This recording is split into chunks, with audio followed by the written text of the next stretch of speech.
예, 안녕하세요. 김철중입니다.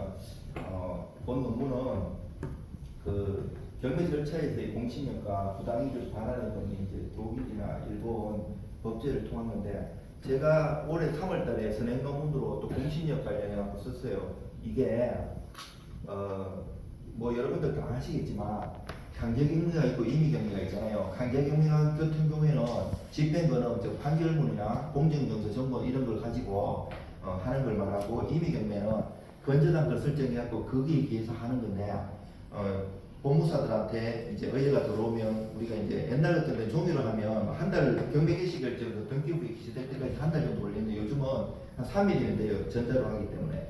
근데 이 논의는 임의경매를 기본으로 해요. 특이한 게 우리나라의 민사집행법은 256조에 꼭 공신력을 임의경매에서 인정한 것처럼 써놨지만 실질적으로 판례는 공신력을 인정 안 해요. 임의경매. 근데 강제경매는 판사가 일단 보잖아요. 이 판결문에 이런 걸 했다고 생각하기 때문에. 그리고 법무법인에서 변호사들이 있는 5명 이상이 있는 데서 그 공정정서하고 거기다 그 정보에다 나중에 집행물 발급받아 하기 때문에 한번 걸렸기 때문에 조문에도 없는데 오히려 공신력을 인정해요. 여기서부터 출발해야 돼요. 사실은 이게 이제 저희가 그 학회를 되게 많이 하는데, 우리 대법원에서 대법관이나 부장판사님 그리고 우리나라 교수님들 그리고 또 한국교수회에서 많이 하는데, 워낙 어려워가지고 이거는 사실 잘 안 건드는 주제인데 공신력을 제가 전체를 통합해갖고 한번 발표를 했고, 부당이득은 제가 최초로 이 발표를 한 거예요.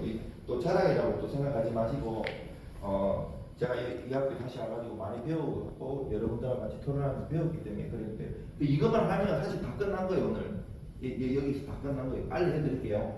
원래 아무리 잘해도 오래 하면 싫어하기 때문에 10분 만에 다 끝낼게요. 진짜 할 수 있어요. 자, 이제 이래가서 임의경매가 여기 키워드예요. 이 강제경매는 논대로 해도 이거의 양은 더 많아도 실제로 논의는 100분의 1도 안 돼요. 자, 이래서 2018 가하고 2023 가합하기인데 이게 사실 78대예요. 이게 처음에 그 대법원에 올라갔을 때의 그거기 때문에 실질적으로 판결을 거부해야 됐기 때문에 다 최근 판결이에요. 자, 경매 절차에 이제 공신력하고 이제 부당이득이라는 거는 있잖아요. 원래 민법에 741조에 내가 부당이득이 있을 때 거기에 대해서 반환 청구하는 건데, 사실은 이 경매에 보면 이 전체적인 프로세스를 알아야 되는데, 여러분들 잘 아실 거예요. 이제 경매 넣으면 경매 개시 결정 듣기가 이제 돼요. 그러면 6개월 정도 돼가지고 이제 감정평가서도 보내가지고 이제 감정평가도 많이 하고, 이게 그 이제 대금이 이제 하면 서울 같은 데는 물건의 종류에 상관없이 한번 유찰될 때마다 20%씩 저감되고, 경기도는 물건의 종류 없이 30%씩 저감되잖아요. 2005년 이전 때에는 내가 쓰는 가격이 10%를 입찰 보증금을 냈단 말이에요. 근데 그 이후에는 어떻게 되는가 하면, 옛날에는 은행에 가보면 그 법원이 다 조은행이었어요. 조은행, 지금의 그 신한은행. 근데 그 이후에 막 사람들이 은행 그 왜 그렇게 많이 우리도 은행 하자 해가지고 국민은행 뭐 농협 다 들어간 거예요. 이렇게 했을 때 낙찰을 받았는데, 낙찰을 받고 이게 만약에 오늘이 월요일이잖아요. 월요일 날 낙찰을 받았는데 딱 보니까 잘못됐어. 그러면 다음 주 월요일까지 일주일 동안, 왜냐면 초일 불산임이 걸랑요. 민사든 다. 그럼 할 수 있는 게 뭐예요? 매각 불허 신청이란 말이에요. 민사집행법 121조 7가지 사유. 그 사람들은 요즘 그러잖아요. 막 공 하나 잘못 써가지고 한국부터 해가지고 내가 매각 물건 명세서 이래 봤는데 권리 하자든 여러 가지가 있어. 5호는 매각 물건 명세서에 기재 제대로 안 한 거. 감정평가서에 갔는데 평가에 하는 방법도 여러 가지 감정평가서에 여기 계신데, 거기서도 그거에 따라서 재량으로 이제 숫자 주는 게 있어가지고 실제로 이거에 특집 잡아가지고 제가 많이 깨거든요. 그 다음부터 일주일 후에 이제 다음 주 일주일까지가 매각 불허가 신청인데, 그 다음에 또 일주일 주는 게 있으면 확정되잖아요. 그때 즉시항고를 할 수 있는데, 원래 지금은 내가 쓰는 가격이 아니고 아까 그랬잖아요. 낙찰 최저 매각 가격에 10%를 내는데, 즉시항고 때는 또 항고 보증 공탁을 내야 돼요. 공탁에는 5가지가 있는데, 변제 공탁, 집행 공탁, 보증 공탁, 담보 공탁, 몰치 공탁이 있는데, 이 보증 공탁을 또 내야 돼요. 이때는 옛날처럼 내가 쓰는 가격에, 그럼 재판 들어가기 때문에 1년, 2년 지나다 보면 돈 다 날라가요.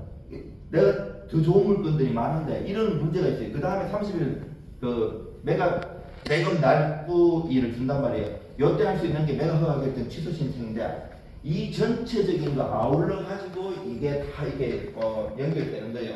자, 그러면 이제 이게 독일 민법은 베개배인데 그 판례는 베개하 뭐 이렇게 쭉쭉 나가요. 이게 812조 이하 문제부터 해가지고 일본 같은 경우는 사업적 보장이라는 Postural Remedial Compensation이라는 게 있는데 이렇게 최고재판소 판례 등을 종합적으로 이제 검토해가지고 얘네 나라에는 어떠하기 때문에 도입하자 이런 입법론을 제시하죠. 그 논문은 사회에 기여해야 되기 때문에 정보를 전달하면 통과가 안 돼요. 그리고 굉장히 빡세요. 학술지 논문이 박사 논문 이런 거보다 학술지 논문 통과가 제일 블라인드이기 때문에. 자, 그리고 서론에 보면 연구의 목적이 경매 절차의 법적 안정성과 이해관계 조정이 필요하다는 거예요. 제가 여기서 아까 기초했고 이게 경매가 있잖아요. 실질적으로 사람들이 잘못하는데 경매는 싸게 받는 줄 아는데 저 경매는 한 28년 해보니까 굉장히 그 주식도 그렇고 이 부동산도 수업료를 많이 내야 돼요. 내가 싸게 샀다고 생각하고 살고 있다가도 나중에 보면 소송 당해가지고 집이 다 날아가고 소유권 잃는 경우도 굉장히 많아요. 이런 거 들어보죠. 그리고 만약에 잘못 봤었을 때 부당이득하고도 연결돼요. 이게 봐봐요. 공신력을 인정해갖고 얘가 다 믿게 해줬으면 이게 또 아까도 내가 불허가나 내가 하겠지 취소도 마찬가지. 이 낙찰자는 부재가 될 수가 있지만 소유자나 다른 이해관계에 채권자들이 있을 거 아니에요. 임의 경매를 넣어도 강제 경매처럼 이해관계들이 엄청나게 이의도 들어오고 송달도 많이 해요. 처음에 송달료 인지 조금 내면 나중에 이해관계들이 어떻게 다 알고 거기 유심 보고 이끌라면 등기부가 또 바뀌면 다 공격해 온단 말이에요. 그러면 이해관계 다 날려야 돼요. 이거에 접점에서 이 공신력을 인정할 것인가 부당이득 관계에 대해서 이게 금기시하고 이게 쉽지가 않아요. 엄청 어려워요. 사실 저도 이게 맨날 연구하는 사람이지만 진짜 어려워요. 대법관님들도 어렵다고 하는 주제 중에 하나예요. 그리고 이제 법원이 경매 절차를 진행하는 하자가 발생하거나 이제 이해관계에 권리 충돌이 야기될 공신력의 인정 여부 그 한계를 분쟁이 발생했어요. 제가 이제 커서 요구하는 부분이 이제 하는 거예요. 특히 매수인의 선의보와 경매 절차 확정성 확보는 경매 공신력의 핵심적 요소를 작용하지만 이러한 보호가 절대적인 것은 아닙니다. 경매 절차의 공신이 어떠한 한계를 가지며 이를 둘러싼 법적 논의가 어떤 방법으로 전개되는지를 분석합니다. 이제 두 번째 부당이득 반환청의 문제 법적 쟁점. 이제 경매 절차에서 부당이득 반환청의 문제의 대표적 사례는 이제 경매하자 있는 절차를 진행된 경우, 그리고 납부한 대가를 받아받을 수 있는지 여부, 그리고 법적 권고와 관련됐는데요. 대법원 경매 절차 하자가 중대하여 무효가 인정되는 경우 매수인도 부당이득 반환 청구를 수도 판시한 바 있는데, 그러나 법원은 개별 사건에서 매수인의 보호 필요성과 경매 절차의 안정성 간의 균형을 고려해서 판단하고 있고요. 이게 2018다가 전원 합의체 판결이고 다수의 의견, 소수의 의견 제가 그 논문에 뒤에 보면 그거를 분석 완전히 해갖고 다 갈아 씹어가지고 각주에다 달아놨고요. 이전 논문에도 써놨어요. 근데 2023다가 이건 전원 합의체가 아니에요. 그러면 완전히 바뀐 게 아닌데 뉘앙스로 판단해야 돼. 대법 우리가 무슨 하나의 사건이 있으면 대법 우리는 수험 공부할 때는 대법 판례가 이건 O야. X에 하지만 모든 판례에는 그 뭐뭐 하지 않는 한 예외가 있기 때문에 변호사님들이나 법무사들은 마찬가지예요. 그 공격하는 포인트가 내가 이거 주로 다른 걸 하면 이걸 따오는 거고요. 그 예외적인 사유는 나는 이거를 포스피해서 하는 건데 행간에 숨어 있는 그거를 봐야 돼요. 자, 그리고 여기 보면 이제 제가 썼던 논문 각주를 다 놨죠. 요거를 이제 통합해놨고요. 요 또 이제 2018다는 경매 절차의 공신이 그 한계를 다루면서 매수인의 경매 절차상의 하자를 이유로 부당이득 반환 청구할 수 있는 여부에 대한 판단 기준을 제시했는데요. 그리고 2023다는 경매 절차에서 부당이득 반환 청구 제기될 수 있는 법적 요건과 공신력과의 충돌 문제를 어떻게 해결해야 하는지에 대한 대법원의 법리를 확인할 수 있고요. 이 둘 간의 조화가 중요해요. 법적 안정성과 부당이득 반환 균형 조정 논의 이것도 쭉쭉 있고요. 공신력의 원칙이 절대적으로 적용될 경우 경매 절차 하자가 존재하도록 매수인은 낙찰자가 바라맞추는 불합리한 결과가 있고 아까 말씀하신 부당이득이라든지 공신력까지 이게 원래 법이라는 것은 우리 교수님 처음에 얘기했잖아요. 법이라는 거는 구체적 타당성과 법적 안정성이 조화를 이루어야 돼요. 그 똑똑한 법관님들이 몰라서 그런 게 아니에요. 이 사안에서는 이 법을 알아도 이 사회가 참 흘러가려면 법적 안정성이나 이런 것도 따지기 때문에 조화롭게 항상 해결할 수 있기 때문에 그렇게 된 거예요. 그리고 이제 이게 경제의 공신력 법적은 이제 부당에 관한 충돌 구조를 중심으로 해가지고 공신력 개념이라는 거, 그리고 부당에 우리가 민법에서 말하는 공신력 개념하고는 달라요. 그 공신력이 아니고 등기에서 말하는 공신력. 우리가 등기에 공신력이 있어요, 없어요? 없어요. 그래서 등기부를 이거 하면 너무 길어져요. 제가 궁금한 거 있으면 카톡이든 대외적으로 하면 언제든지 전화 받고 하니까 상담 다 해드릴게요. 질문하는 것도 좋아해요. 그래야지 제가 이런 분들은 이렇게 생각할 수 있어요. 그리고 최고의 수재들이기 때문에 자기 분야에서 굉장히 도움돼요. 이제 수업하면서 이렇게 말씀하시는 거 제가 말하고 이렇게 토론하고 교수님 하는 게 굉장히 도움됐어요. 영감도 많이 얻었고요. 각종 하나하나가 대부분 아무리 내가 중요한 자리에서 발표하고 통과했어도 또 학술지라는 계속 막 50개, 100개 막 지적을 해요. 그거를 다 이렇게 각주나 이런 데다 설명을 해줬어요. 그거 풀어줘야 되기 때문에 한번 꼼꼼히 읽어보시면 도움되시게 공부하시는데 그리고 이제 부당이도 이제 공신력이 이게 법률행위나 절차에 대해 제3자를 일반인이 신뢰할 수 있도록 보장하는 법적 효력을 의미하는데 공직 절차에 대한 신뢰 보호의 원칙과 밀접 관련이 있고 이는 법적 안에서 거래 안전 확보에 의한 제도적 장치로서 주로 등기, 등록, 행정적 강제직, 공유행까지 절차에 적용되는데 그 의미와는 여기서 말하는 건 조금 달라요. 경매 절차의 공신력은 매각 협상 결정 이후 낙찰이 결정을 시작하는 단계에서 특히 중요하게 작용하는데 매각 협상 결정이 확정되면 절차상 이제 낙찰 받고 7일 되고 7일 돼야지 14일 지난 뒤에 확정되는 거잖아요. 그때 보통 즉시 항고를 옛날에는 이게 참 이 법원 지원 오늘 마침 안 왔는데 제가 이제 사무관 승진심에 이런 강의를 되게 많이 했어요. 민사집행법이나 민사소송. 근데 우리나라는 이제 일본하고 다르게 경매 단계에서 이렇게 절차를 해보고 불법을 해보고 안 되면 소송으로 잘 안 가요. 소송으로 가면 1년, 2년 하고 이 경매 고수들이 되게 많단 말이에요. 근데 이 시드머니를 가지고 다른 데 투자해갖고 벌 생각을 하지 막 4년, 5년 하면 실질적으로 내가 재판이 이기도 구제가 안 돼요. 이미 부동산은. 그래서 문제가 왔기 때문에 판례가 많이 없기 때문에 법원은 2년마다 이렇게 로테이션을 하시거든요. 옛날에 사법시험 합격했을 때 20년 전에는 민사집행판사를 키웠는데 그 이후에는 전문 집행판사님을 안 키우고 사법보좌관 제도가 올해 20년이었거든요. 제가 인천에 호텔에서 이번에 사법보좌관 회의도 참석했었는데 그 사법보좌관님들도 2년에 한 번씩이기 때문에 전문적으로 깊이 하시는 분이 그 사람들 무시하는 게 아니고 그래서 이 얼마나 잘 쓰고 이 요리를 해가지고 그 사안과 다른 해갖고 이게 합리적으로 이 판례나 이렇게 기술해가지고 이래서 부당하다는 걸 명확하게 안 해주면 대부분은 우리나라 이 인용되는 확률이 한 3%도 안 돼요. 받아주는 게. 그리고 이렇게 여러 가지 문제가 돼요. 문제가 되는데 공부를 많이 하시고 이렇게 하면 자기 재산 자기 해야 되기 때문에 보통 하면 몇 억씩 몇십억씩 왔다 갔다 하기 때문에 잘 깨면 합리적으로 하면 그분들은 근거가 없기 때문에 불안하기 때문에 못 해주는 거지. 왜냐면 다른 데 또 소송이 들어오잖아요. 해주면 해줍니다. 맞으면 옛날처럼 막 야멸하는 게 실력으로 요 사실관계나 이런 것도 재미있는데 사실 얘기하자면 너무 길어요. 이것도 제가 유튜브 했을 때도 많이 올려놨었어요. 제가 이런 사실관계나 이거 하는 거 그리고 또 요렇게 이제 2018 판례를 분해해가지고 제가 이렇게 다 해놓고 요거는 올해 3월 달에 나온 그거의 요약입니다. 그리고 별개의 의견도 있어요. 제가 봤을 때 별개의 의견이 더 타당한 것 같아요.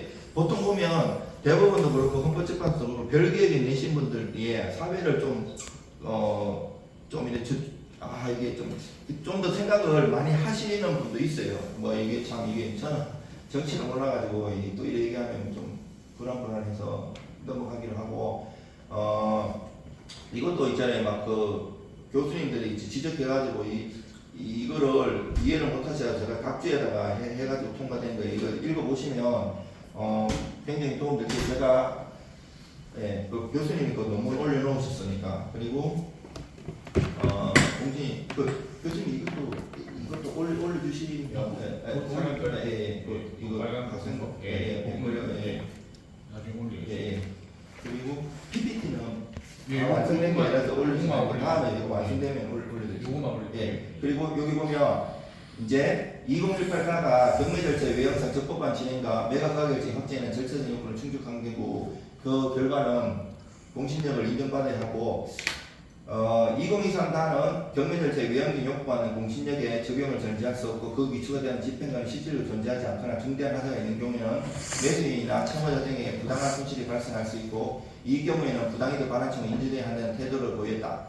이게 아무리 여러분들이 똑똑하셔도 습득 안 하들 거예요. 그게 정상이에요. 저도 한 남의 논문 한 60분, 70분 이거를 쓴 논문이었기 때문에 옛날에 그 온갖 걸 다 읽어보는데요. 쉽게 내가 한마디로 얘기해주면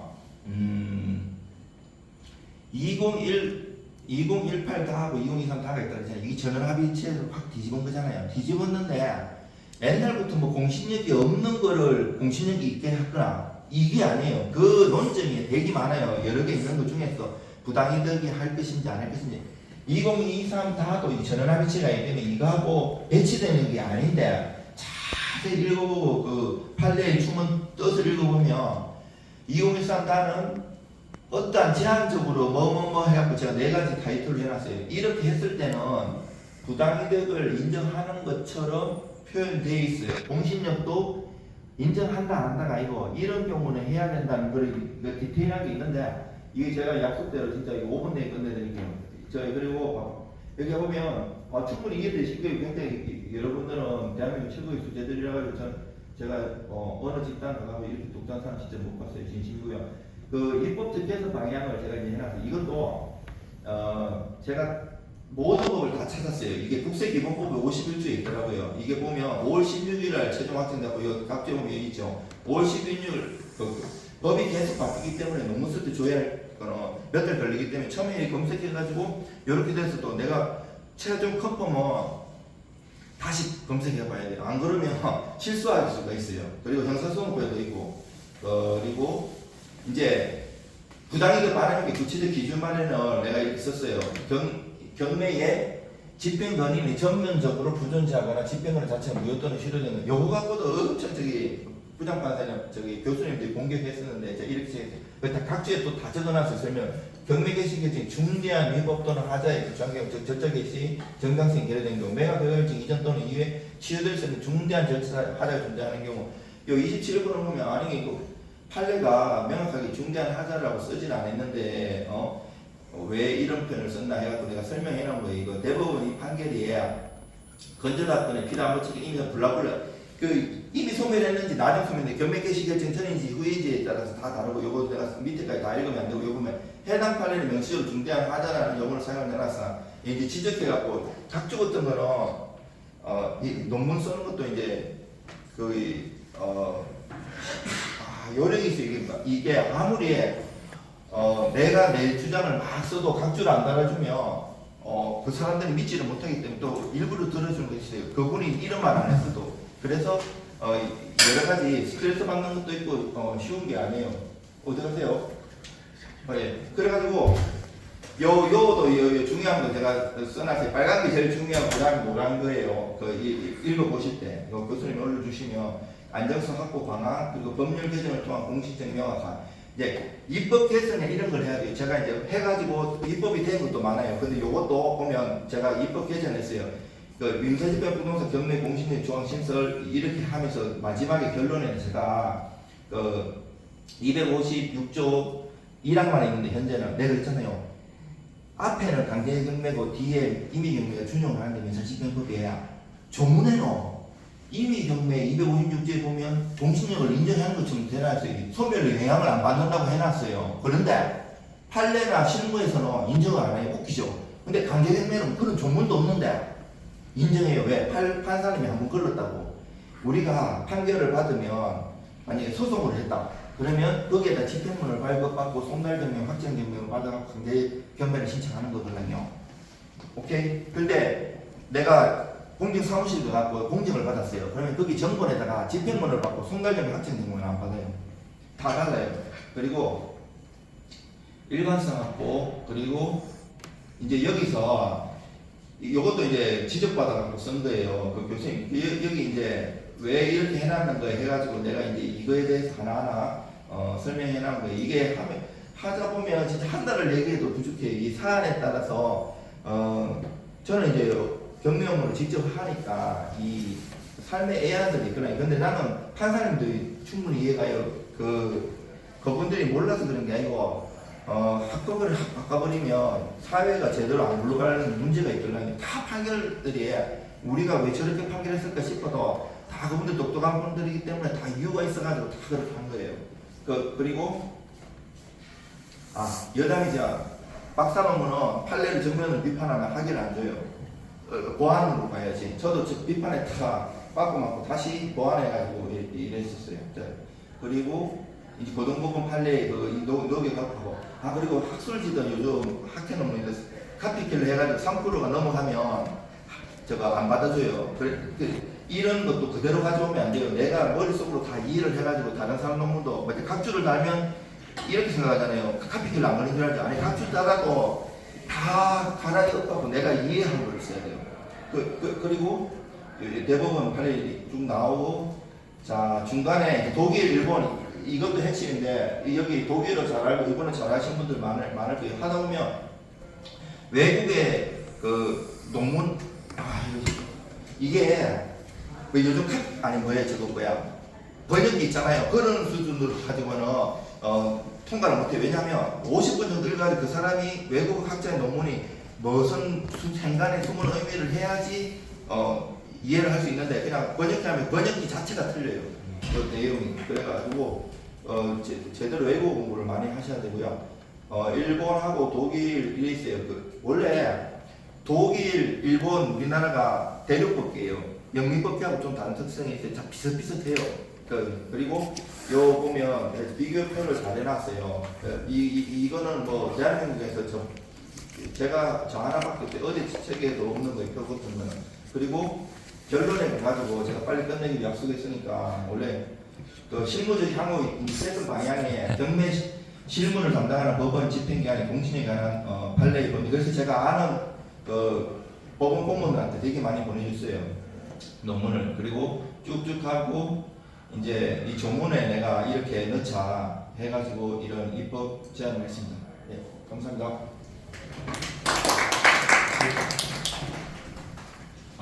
예.